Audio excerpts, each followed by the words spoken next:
اس عاجز کو ایک مرتبہ واشنگٹن اسٹیٹ میں جانا ہوا. ایک نئی مسلمان عورت کچھ سوالات پوچھنے کے لیے آئی. پردے کے پیچھے بیٹھ کر اس نے پوچھا کہ میں پہلے یہودن تھی، پھر مسلمان بنی. تو چند سوالات اس نے پوچھے جس کے جوابات اس کو دے دیے. اس جگہ کی مسلمان عورتیں اس کی بڑی تعریفیں کرتی تھیں. تو باتوں کے دوران ایک عورت نے بتایا کہ یہ نماز کا اتنا اہتمام کرتی ہے کہ اس نے نمازوں کے لیے مستقل علیحدہ خوبصورت پوشاکیں سلوائی ہوئی ہیں. ہر نماز کے لیے وضو کرتی ہے، اچھے کپڑے پہنتی ہے، اس پر اپنی عبا پہنتی ہے جو بہت خوبصورت ہوتی ہے جیسے کسی ملک کی ملکہ ہے، اور وہ پہن کر مصلی پر آ کر ایسے جم کے نماز پڑھتی ہے جیسے ڈوب چکی ہو. عورتیں کہتی ہیں کہ ہم تو اس کو دیکھ دیکھ کر حیران ہوتی ہیں. تو گفتگو کے دوران میں نے اس عورت سے پوچھا کہ آپ نماز کا جو یہ اہتمام کرتی ہیں اس کی کوئی خاص وجہ؟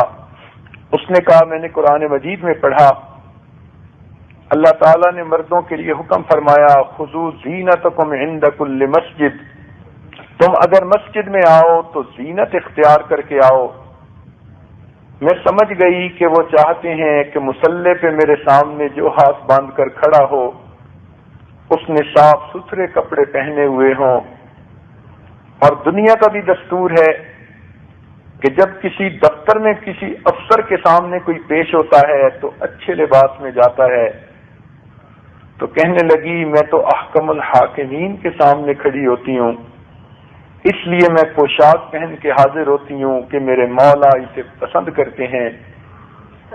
پھر جب میں تکبیر پڑھ دیتی ہوں تو میں دنیا کو بھول جاتی ہوں، سمجھتی ہوں بیت اللہ میرے سامنے ہے، جنت میرے بائیں طرف ہے، جنت میرے دائیں طرف ہے، جہنم بائیں طرف ہے، اور ملک الموت میری روح قبض کرنے کے لیے پیچھے موجود ہے.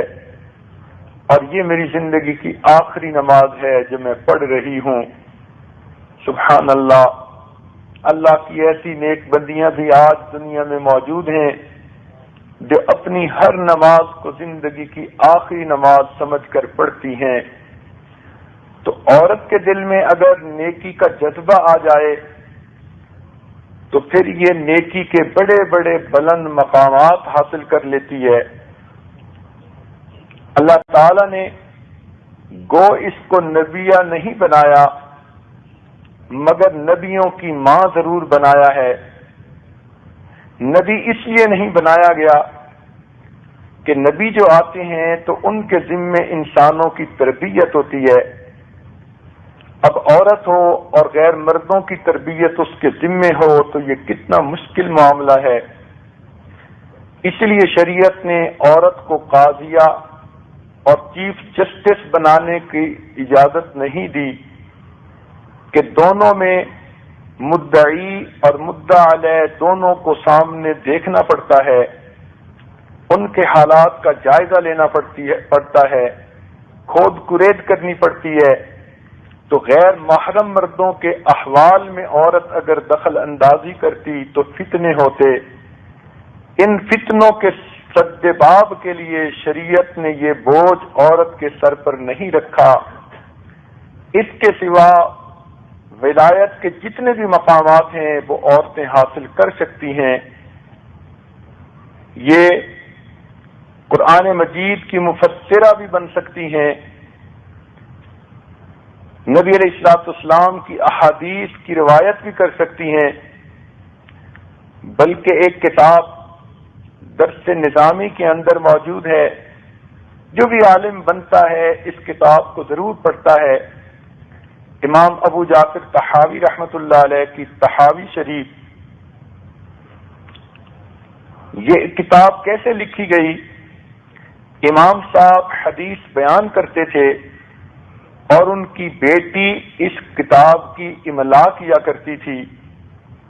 یہ ان کی بیٹی کی املا شدہ کتاب تھی جو آگے چلی اور آج اس سے احادیث پڑھ کر سب لوگ عالم بنتے ہیں.